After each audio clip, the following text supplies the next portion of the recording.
Good morning, everyone. It's Chef P. Today we're making Italian wedding soup. So let's take a look at our mise en place, shall we? So here's what we've got today. So we're going to be dealing with ground beef, nice mixtures for Italian meatballs, of course, or you could mix beef, veal, maybe some beef and pork. That's often a very common thing in Italian cooking. I'm going to need some chicken stock. I've got some fresh chicken stock that I've made here, but if I need a little extra, I'm going to use this powder. If you don't have homemade chicken stock, you can always mix it with this stuff, not a problem. We need olive oil, Parmesan cheese. This is orzo pasta. Okay, it looks like rice, but it's actually made out of pasta. We need an egg, garlic powder, basil, pepper and salt, and we needed breadcrumbs, but I don't have any breadcrumbs. So what we're actually going to do is we're going to use these crackers and we're going to roll them out. And of course, finally, spinach. So spinach could be used fresh, and you could wilt it in a pan and then chop it all up, or you can buy it frozen like I did. It took up less space when I was shopping. So we'll get started. So most people have had Italian wedding soup, and it's awesome. And I know a lot of the restaurant chains have different versions of it. Some great, some not. The pasta that is in them is sometimes different. Sometimes it'll be the tali, and sometimes it'll be aceti di pepe. It could be all kinds of different things. The one thing that is common is cute little meatballs, not too big, that are very flavorful in a nice stock with spinach. Okay, so that's the really important part. The pasta is not that important, what type you choose. So we're going to get started by making our breadcrumbs. Since I didn't have any breadcrumbs here today, I'm just using some crackers here, just basic crackers, okay? Nothing with too much flavor. These are just sea salt kind of crackers. So I put them in this bag, and I'm going to just sort of spread them out in the bag, lay them down, and then I'll just take my rolling pin. Here, I gotta get you over here. How's that? Do you see that? Yes. Okay, and I'm just going to take this rolling pin, and again, if you don't have a rolling pin at home, you could always use a wine bottle. Not a problem. And really what we want to do is just sort of make this all nice and fine and ground. Beautiful. All right, so now we can see that we've got breadcrumbs. And if there's a couple little pieces in there, or if you want to go back to here, you can absolutely do that. And there we go. Okay, so we're going to use that. If you don't have any crackers, you can also use a dry piece of bread. And failing that, just a slice of bread that you break up really small and just get it in there. You can do that when you make hamburgers as well. It helps bind. It also helps keep some of the moisture in, absorb some of the fats that are going to cook off, and makes for a delicious eating process. So let's start off over here. We're going to cut up our carrots. You don't need a lot of carrot, okay? Just a little bit of carrot. You don't want this to be a carrot soup. They're talking about a third cup in the recipe. We're going to cut this, and we're going to cut this nice and small so it cooks fairly quickly, and then it's not big chunks of carrot when you're eating it. So I'm going to cut that. Going to cut it into little squares, smaller than a dice but bigger than a brunoise. Okay, so I sliced those. Now I'm going to cut those into sticks, like a large julienne kind of.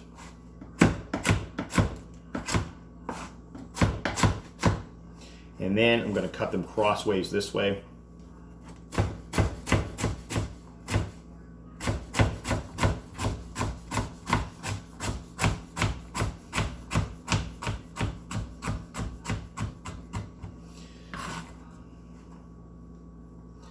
And then I'm going to put those aside and keep them for when I start the actual cooking. So once all that prep is all ready, then what we want to do is start working on the meatballs. Okay, so we're going to get the ground meat, and again, you can have a mixture of stuff in there.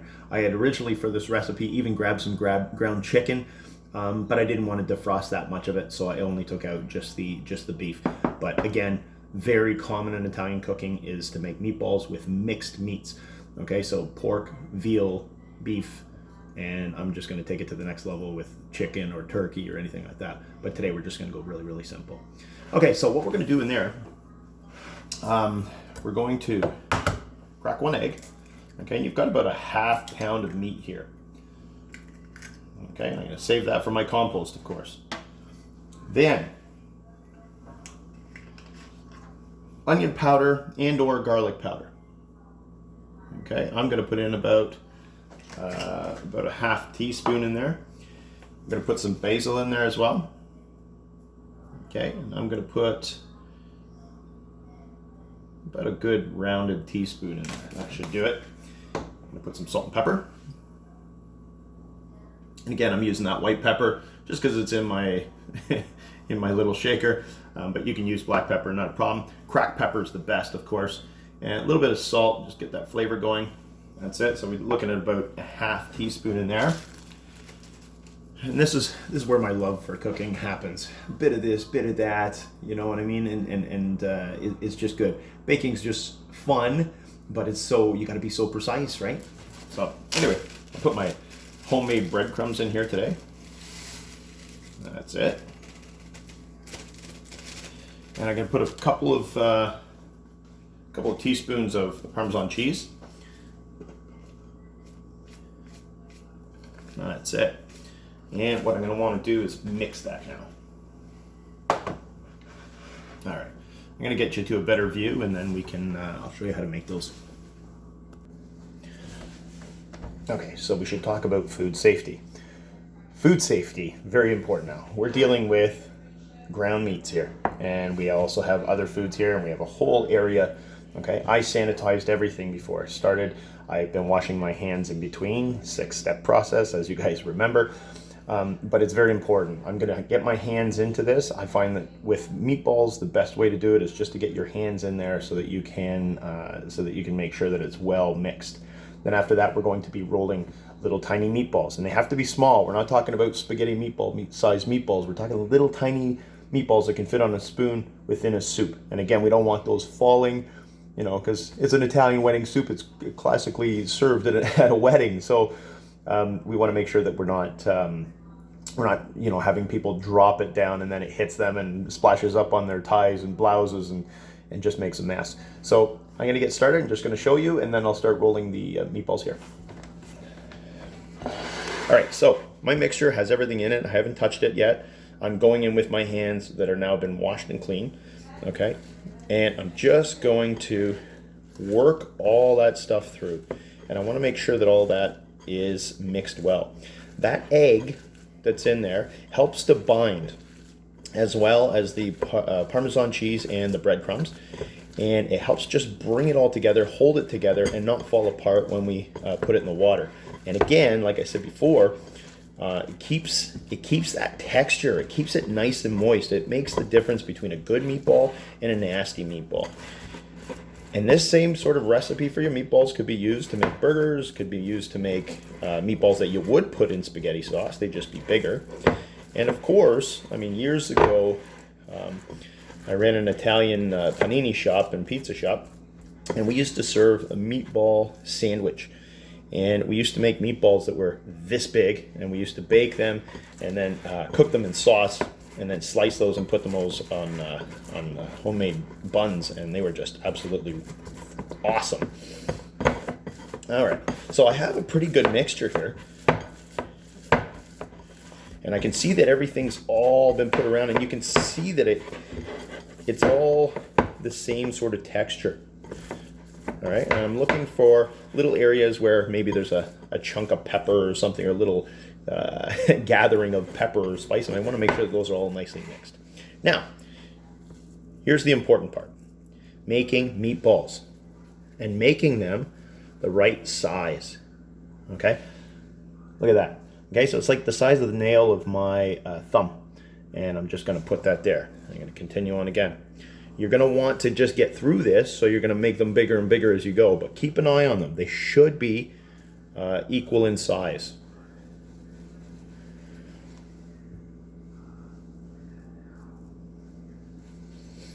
There you go. Okay. Now, I'm going to wash my hands so that I can hit pause, and then I'm going to pause, make these, and then we'll move on to the next step. So you're going to have to listen to me wash my hands.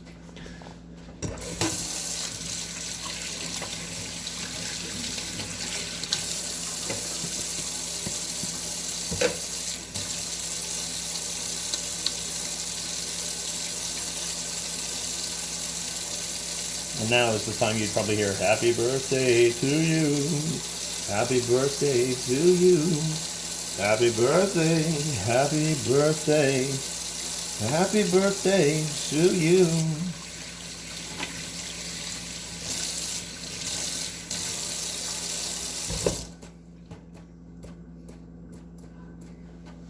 There we go. Very nice. We're all done. I'll hit pause. I'll finish these and then we'll continue cooking. Okay, we're going to start the cooking process. So the recipe that I've given you is a very, very simple one. Basically, we're going to take, and I'll do that while we speak here, but I'm going to take this chicken stock, I'm going to pour it into I'm using a stock pot. I just like the higher edges. If you wanted to use a saucepan, you could. Just make sure it's big enough. So I'm giving this full heat right now. There we go, full heat. And I'm going to put in my my carrots, and I'm going to put in my spinach. Now there's a couple options here. This is frozen spinach that I let thaw out. I could squish out that liquid if I don't want to have that greenish water in there, and maybe I don't like a heavy flavor of spinach. I'm going to do that right now just to show you guys. But basically all you would do is take this little brick and you're just going to squeeze out the excess liquid. Now the one that you buy frozen has already been chopped, but if you're doing this yourself, you're going to want to run a knife through this to make the pieces small. Okay, so now what I've got is just this. Now this would probably be the amount that you would get if you bought a bag of spinach and cooked it down. You might end up with a cup. Okay, so sometimes it's more cost effective and easier to hang on to in the freezer and stuff with the frozen kind, because I can't remember what it was, $1.50, maybe $2, something like that. Okay, so what I'm going to do now is, as this is coming up here, you're going to have about 5 3/4 cups. I just put in 6 cups of stock, and I'm going to put in my carrots. Okay, and I'm going to take my spinach and just sort of break that up in there as well. Okay. Now, what I was saying is there's 2 ways you can do this. One, like the recipe I gave you, you just throw it in a pot and off you go. Sometimes what I like to do is fine dice some onion and a little tiny brunoise of celery, some garlic, and I like to saute that up first. Some people like to saute the meatballs in there first, get a little bit of browning on the meatballs, and then add your stock. You can do that. This is an easy way here. I'm going to wait till this reaches the boil, then I'm going to start dropping in these little meatballs. And I'm just going to do that and keep it moving just slightly. I don't want to beat the heck out of it, but I want these meatballs to sort of set. I want them to hold tight as I put them in there. If I put them in there now, they're all going to sink to the bottom, and they're going to slowly come up to temperature, become one. As you stir it around, they're going to break up, and it's going to look like a ground beef soup. Like, it's not going to be very pretty. So I prefer to let that reach the boil first, and then I'll start dropping those in. And these little meatballs, the way we flavored them, are going to flavor our stock. So our stock's going to flavor these, and these are going to flavor back. And that's where you get that richness and that yumminess that comes from Italian wedding soup. So I'm going to bring that up to a boil. I'm going to add a little bit more stock. So like I told you, I made the stock that I had here, but there's not enough. So I'm going to mix some with this, following the directions. Okay, and I'm going to add a little bit of this. Remember that this has salt and seasonings in it, so it has a stronger flavor. So if you want to even water it down a little bit more, that's okay too. Okay, but you'll see the instructions on the particular brand that you're using. I think this one is a cup to a teaspoon of powder. Okay, and you might have the liquid form as well. Just follow the instructions. Okay, this could also be made vegetarian. As you know, you don't have to put the meatballs in. You could add something else into it, maybe throw some beans in and use a veggie stock. You could totally do that as well. Anyway, I'm going to bring this to the boil, and then I'll take you through the dropping in of the meatballs. Okay guys, so I'm just bringing this to the point of boil. It's coming up. Okay, so you can see there's a lot of stock in there. I've prepared my orzo. Okay, O-R-Z-O, orzo pasta. That's the traditional one you should use, but you can use whatever. You'll notice I didn't put it in. I'm sure some of you were asking questions. Yeah, but when does the pasta come in? Basically, what we're going to do is we're going to cook these meatballs. Okay, once they're cooked, we're going to drop in the pasta. When those are cooked, Then we're going to finish off with the soup. This is not a soup you're going to keep on the stove all day. As soon as that pasta is done, stop and serve it up. Okay. While I was waiting, I of course cleaned and sanitized, and it's always good to keep it going. So important. Start with a mise en place. Then after that, clean as you go, and make sure that you're washing your hands and staying sanitary all the way through. All right, we'll see you in a few minutes when we do the balance of this soup. Okay, the moment has come. We've reached the boil, and I would normally drop this to a simmer now, but when I drop these little meatballs in there, the temperature is going to go down and it's going to drop to a simmer. So I'm going to just give it a little stir just to get some movement going in the water. So I'm just going to, not fast or anything like that, but just to give it a little bit of movement. Very similar to what I'd do if I was doing poached eggs. And I'm just going to slowly drop them. Just bring your, just close to the liquid and then let go. Don't toss them in, okay? Just come really close and then just drop them out of your fingers. Do not throw them in because you're afraid you're gonna get hurt or something. It's a lot safer to do it this way. Okay, so I'm just going to, let's see if we can speed this up. That's it. I'll give her a little stir. Just make sure she's still spinning. There's still movement. I don't want those meatballs dropping to the bottom and sticking to each other or burning. So off we go. Little meatballs. Here we go. And I still got full high heat right now. Continue that. Continue that. I can see a couple of these guys starting to cook and come up to the top. So this is good.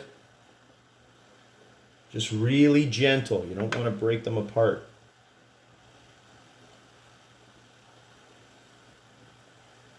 And already you can start to smell the seasonings that we put into the meatballs are now starting to come up. And you can smell them. They're wonderful. Now the only pain here is making these. Okay, that's the only pain. And if I had an apprentice here at home, that's what he'd be doing or she'd be doing. But I guess the chef has to make them today, and that's okay. As an apprentice, I made many meatballs, and of course, the chef would always tell you that they're not correct, they're not the right size, they're not the same size, they're not consistent, you know. But it's one of those things. They try to bring out your best in you, and the small meatballs are always really nice on the spoon. So I can see them all floating up here, and I'll show you in a couple minutes here. That's it. So my main thing here is I'm trying to cook these meatballs. I'm getting some of that flavor into my stock, and I'm getting some of that stock flavor back into my meatball too. So there's going to be a transfer of flavors back and forth, which is going to add to the richness of the soup. Okay, so maybe I'll show you right now. Let's check it out. You can see those meatballs sort of bouncing around, and that's what you want. That's what you want. You want those bouncing around, and I want to keep that sort of simmer situation. I don't want it as a vigorous boil. Okay, so once those are done, then I'm going to pour in my orzo, and I'm going to just cook them up, and that'll be it, really. Okay, and then remember that when you serve them up in a bowl, always put the bowl on there. Never hold the bowl and pour into the bowl. Okay, it's huge safety. I've seen so many burns over the years of people accidentally spilling it, dropping it, and then of course the bowl falls and there's a mess and there's burns on your legs and that sort of thing. So very important. Be careful. All right, I've got a pretty good boil here, so I'm going to actually, I think I'm going to put in my orzo now, because my orzo is going to take about 7-8 minutes, and my meatball should be good there too. So just to be absolutely sure, you can always reach in, take one of the meatballs, put a probe thermometer in it, make sure that we're reading above 71 degrees, of course. 74 is the best, and take it from there. So I'm going to drop that in. There's my orzo, and you can hear that just coming right down to a dead stop. So I want to just slowly, and I'm gentle when I'm stirring here. Very gentle.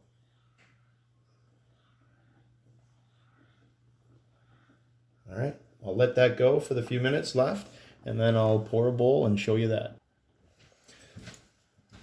All right, so the moment of truth is coming. So time to test.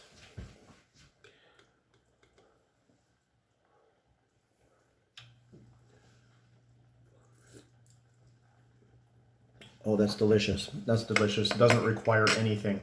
So the combination of using that my stock and a little bit of the seasoned stock, and of course my meatballs being seasoned well, are coming out with a great, great flavor. I don't really need to do anything. As a chef though, I'll probably add more salt and pepper to it because that's what chefs do. They over season at times. So it's just the way I like to have it, but this is perfect for service right now. So I'll show you once again, and I'm only stressing this every time we do soup because I don't want to see anybody burn themselves. Always leave it on the table. Do not hold it when you put it in. All right.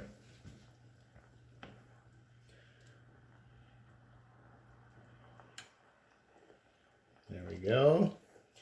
And make sure I get a few meatballs in there too. Okay, remember if it's dripping, just put a little dab there, and there we go, like that.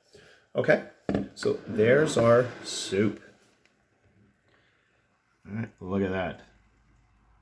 All right. All right, good luck to you guys, and I hope you get a chance to make this soup. This is a good one.